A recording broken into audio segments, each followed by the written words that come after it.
বুঝছিস, আমার দাদা জিএনজি ছিল। সারাদিন ফেসবুকে মেয়েদের হাই হ্যালো করতো আর নক দিয়ে বেড়াইতো, কেমন আছো, কে কি করছো, ফ্রি আছো। আমার দাদিরও ওইখান থেকে পটাইছে।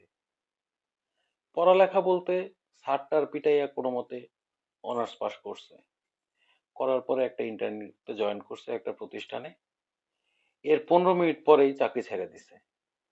এরপর বলতেছে, ব্রো, প্যাশন ছাড়া আমার হবে না, আমার প্যাশন লাগবে, আই নিড ইনিশিয়েটিভ সামথিং ডুডস। এরপরে আর কিছুই করলো না। সারাদিন বাসায় আসে, আইসা চায়ের দোকানে বসে মানুষকে ফ্রি ফান্ডে জ্ঞান দিয়ে বেড়ায়। উদ্যোক্তা হও, কন্টেন্ট ক্রিয়েশন করো, ক্রিপ্টো কারেন্সিতে ব্যয় করো। তাও মানতাম যদি সে কন্টেন্ট ক্রিয়েটর হইতো, 1 মিলিয়নের একটা পেজ রাইখা যেত।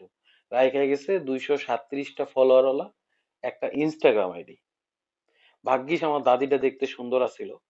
এই দাদি হইলো সারাদিন টিকটক করতো আর ইনস্টাগ্রামে রিল বানাইতো।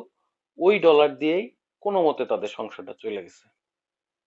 আমার দাদারে নিয়ে আর কি বলবো বল। এই লোকটা খালি সারা জীবন বাকওয়াসি বইকে গেল। ভাগ্যিস দাদিটা সুন্দরী আছিল দেখে আমার বাপটা কোনো মতে লেখাপড়া করে মানুষ হইছে। আসলে আমার দাদা জেনজি জেনারেশনে সে চাইছিল অ্যাস্থেটিক হইতে, হয়েছে একটা ডাম শিট। এই হলো অবস্থা।